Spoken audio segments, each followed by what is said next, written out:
Pourquoi la procrastination va nuire à ton business de formation, de coaching ou d'accompagnement sur le web? C'est ce que nous allons tenter de voir dans cette vidéo et c'est ce que je vais te dire avec toutes ces techniques que je vais te donner. Mais avant de commencer, je me présente, je m'appelle Peter Jacquet, je suis un consultant en marketing digital spécialisé sur Facebook, Google ainsi que YouTube.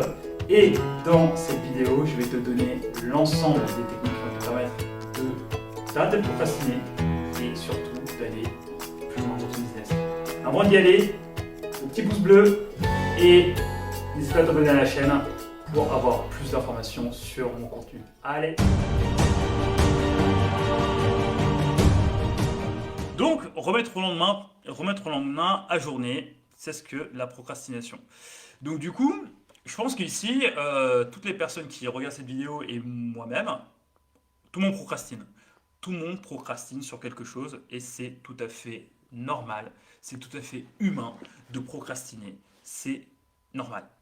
Mais en fait, quand on procrastine, pour vous permettre de sortir de ça, posez-vous une question. Pourquoi on procrastine? Pourquoi on remet quelque chose toujours au lendemain? Pourquoi on ajourne quelque chose au lendemain à chaque fois? Pourquoi on est comme ça? Pourquoi on fait ci? Pourquoi on fait ça? Voilà, prenez un exemple tout simple. Vous devez écrire cet article pour votre blog. Pourquoi vous procrastinez? Vous devez faire ce live que vous devez faire sur votre groupe Facebook depuis si longtemps. Pourquoi vous ajournez encore et encore et encore? Posez-vous la question de ça. En fait, en vous posant la question de pourquoi vous procrastinez sur certaines tâches, et ben, généralement, vous allez commencer à voir la remède contre la procrastination. Et en fait, généralement, quand on procrastine, c'est soit parce que, allez, je prends un exemple concret, je veux faire le live, je le remets le lendemain, soit parce que j'ai peur, ou soit parce que j'ai pas le sujet. Je remets au lendemain l'écriture de mon article parce que j'ai pas d'inspiration. Je remets au lendemain ce cours que je dois faire parce que je n'ai pas la pression, etc., etc. Donc en fait, quand on procrastine, commencez-vous par vous poser la question, en fait, pourquoi je le remets à chaque fois au lendemain? Et généralement, la cause de la remise au lendemain n'est pas si compliquée que ça, en fait. Elle n'est pas si compliquée que ça si on prend le temps de voir pourquoi, en fait, on fait toujours ça. Pourquoi on remet au lendemain encore et encore et encore? Donc du coup, je vous le dis, hein, mais moi-même je procrastine. Sur plein de choses, je procrastine. Par exemple, enfin, moi, je suis quelqu'un qui déteste, mais au plus haut point, tout ce qui est tâches administratives. J'ai horreur de ça. Et donc du coup, dès que j'ai l'occasion de procrastiner, bah, je procrastine. Dans ma to-do list de choses à faire, à chaque fois que j'ai une tâche administrative à faire, eh ben, j'essaie de la repousser encore et encore. Pourquoi? Parce que je n'aime pas ça. Je me suis posé la question, je n'aime pas ça. Ça me fait perdre du temps. Et surtout, je sais que je ne suis pas dans ma zone de génie en faisant ça. Pareil, comment dire, à un moment, parfois, j'ai du mal à sortir du lit. Je procrastine pour sortir du lit. Et quand je me pose la question pourquoi je procrastine à sortir du lit, en fait, en étant honnête et franc avec moi-même, je me rends compte que la journée que je vais passer, je vais la passer à faire des choses que je n'aime pas faire. Donc voilà, en fait, concrètement, la procrastination, c'est euh, vraiment se demander pourquoi en fait on ne fait pas les choses. Et d'une certaine manière, si on regarde bien, la procrastination nous fait du bien. Parce que la procrastination, en fait, c'est un signal que nous avons notre corps, que nous avons notre esprit, pour nous montrer que le truc que tu vas faire, ou bien le truc que tu veux faire, soit c'est pas bon pour toi, ou soit tu n'es pas bon dans ça, ou soit en la faisant, et bah tu sais que tu vas passer un mauvais moment. Donc du coup, c'est un signal que notre corps nous envoie, et c'est tout à fait normal. Donc du coup, vraiment, en bienveillance pardon, avec vous-même. S'il y a quelque chose qui ne va pas, posez-vous la question, pourquoi je procrastine? Donc du coup, en fait, la procrastination, moi, personnellement, je prends plutôt comme un allié. À chaque fois que ça m'arrive, je me pose la question, pourquoi je fais ça? Ah oui, d'accord. Ah oui, c'est parce que j'ai la flemme. Ah oui, c'est parce que je suis pas dans la zone de génie. Ah oui, parce que, etc., etc. Vous aurez compris la chose. Et donc du coup, comment j'arrive à vaincre la procrastination? En tout cas, moi, dans mon quotidien, dans ce que je fais, dans ma vie perso, comme dans ma vie pro, dans la Bix Academy, comme hors de la Bix Academy. comment j'arrive en fait à gérer cette procrastination? Déjà d'une, j'ai appris à déléguer. J'ai appris à déléguer. Quand il y a quelque chose que soit je n'aime pas faire, ou bien soit qui ne m'apporte rien en le faisant, et donc du coup je procrastine encore et encore et encore jusqu'à le faire comment dire, au délai dépassé. Quand il y a ça qui arrive, et bah du coup, la première chose que je fais, c'est que j'essaie de voir si je peux déléguer cette tâche-là. Est-ce que je peux la déléguer à des membres de mon équipe? Est-ce que je peux la déléguer à ma femme? Est-ce que je peux la déléguer à mon frère? En gros, est-ce que je peux la déléguer à quelqu'un chez qui ça me fera moins mal de le faire? Ça, c'est le premier point. Le second point, vous ne pouvez pas déléguer, il faut absolument que vous fassiez ça. Et donc du coup, vous procrastinez, mais en même temps procrastinant, vous savez que vous n'avez pas avancé dans la chose que vous devez absolument faire.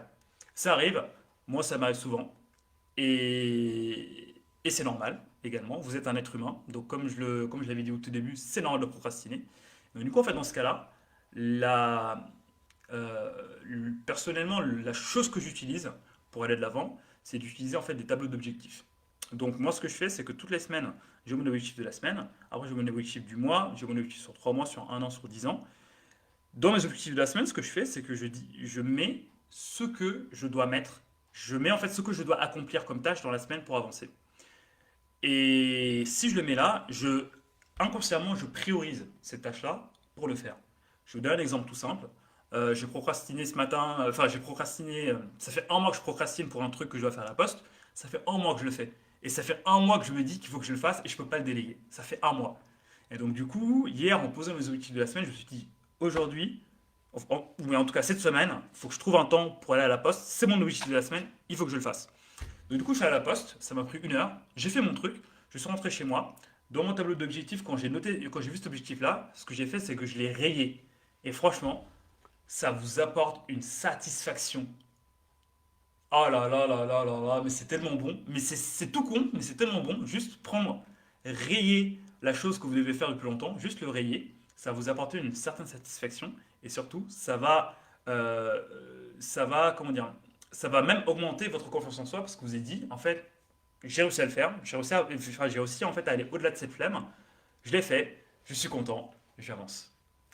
Donc ça peut être pas mal. Donc organisez votre semaine à mettre des tâches chiantes dedans et engagez-vous à les faire. Et la troisième chose que je peux vous dire, c'est de fonctionner, enfin ça va un peu avec le deuxième point, c'est de fonctionner avec des objectifs. Euh, la personne que vous voulez être, le coach que vous voulez être, le blogueur que vous voulez être, le consultant que vous voulez être au top du top du top, dans 3 mois, dans 6 mois, dans un an, dans 10 ans, c'est aujourd'hui qui doit commencer à préparer demain, dans un mois, dans 10 ans. C'est vraiment aujourd'hui, aujourd'hui, aujourd'hui qui doit commencer à avancer. Et donc du coup, par rapport à ça, n'hésitez pas en fait à avoir un objectif lointain. Après, en fonction de cet objectif-là, vous découpez jusqu'à le ramener à votre réalité aujourd'hui. Et vous vous dites, pour être dans cette version-là, eh ben, il faut que cette semaine, je fasse un truc sur lequel je ne suis pas nécessairement aligné. Ou bien, non, je ne vais pas dire aligné, mais c'est un truc que je n'aime pas nécessairement, mais que je ne peux pas déléguer. Par exemple, au moment où j'ai créé la société DataBix, comme je vous ai dit, moi je suis anti-administratif, je suis anti-papier, je déteste ça au plus haut point. Mais pour créer la société et pour aller et pour accomplir ma mission de vie, qui était de créer cette société et d'aider les gens, il fallait que je passe par la phase paperasse. Donc il fallait absolument que je le fasse. Et donc du coup, je m'étais dit, par exemple, dans 3 mois, il faudrait que ma société soit créée. Et bah, dès cette semaine, ce que je vais faire, c'est que je vais envoyer le papier qui me permet donc, donc d'avancer sur les statuts. Par exemple. Voilà. Donc voilà, ce que je peux vous dire sur la procrastination, donc du coup ça va pas durer longtemps, là j'ai essayé de vous donner l'essence de ce que je voulais vous dire. Donc, si vous êtes en flagrant délit de procrastination, un, posez-vous la question, pourquoi vous procrastinez? Pourquoi c'est si dur pour vous de faire les choses? Pourquoi? Posez-vous la question et vous allez voir que vous allez trouver des réponses en fait. Alors pourquoi vous faites ça? La procrastination, c'est quelque chose d'humain et c'est normal. Et c'est votre corps humain qui vous envoie un signal comme quoi c'est pas normal de faire ce que vous voulez faire ou bien ce que vous voulez entamer. Et donc du coup, votre corps humain vous dit attention, attends demain, attends après-demain, attends un peu. Un, posez-vous la question. Deux, si vous devez absolument faire la chose et que vous avez la possibilité de le déléguer à un membre de votre équipe ou bien un membre de votre famille ou à quelqu'un d'autre, déléguez-le. Comme ça, cette personne sera dans sa zone de génie, dans sa zone d'excellence, voire même dans la zone où ça ne lui coûtera rien de faire ça, tandis que vous serez bien. Troisième point, si vous ne pouvez pas déléguer, mettez en place une feuille d'objectifs sur laquelle en fait vous découpez la meilleure version de vous-même, vous la ramenez à aujourd'hui, et à ce moment-là, vous pouvez faire les tâches où vous procrastinez le plus simplement possible. Voilà, la Big Family. J'espère que vous avez apprécié ce contenu sur la procrastination. N'hésitez pas à me mettre vos questions en commentaire, j'y répondrai. Et je vous dis donc à très bientôt. Salut, ciao. J'espère que cette vidéo sur la procrastination t'a plu. Alors du coup, pour résumer ce que je viens de se dire, si tu veux arrêter de procrastiner dans ton business, il va falloir que tu mettes en place ces trois choses. La première, c'est d'identifier pourquoi tu procrastines. La procrastination n'a pas quelque chose de mauvais en soi, mais le fait d'identifier pourquoi tu procrastines te permettra d'arrêter de faire ça régulièrement. La deuxième chose à faire, c'est de déléguer la tâche pour laquelle tu procrastines si tu as la possibilité de le déléguer. Et la troisième chose que tu peux mettre en place, c'est si tu n'as pas la possibilité de déléguer, de mettre en place une feuille d'objectifs sur laquelle tu n'auras plus qu'à mettre les choses que tu pourras faire absolument si tu veux dormir tranquille une fois ta semaine terminée. J'espère que cette vidéo t'a plu. Si elle t'a plu, comme d'habitude, un petit pouce bleu, n'hésite pas à t'abonner à la chaîne, n'hésite pas non plus à consulter les autres contenus sur bicard.com. Quant à moi, je te dis à très bientôt pour une prochaine vidéo. Prends soin de toi. Ciao, ciao.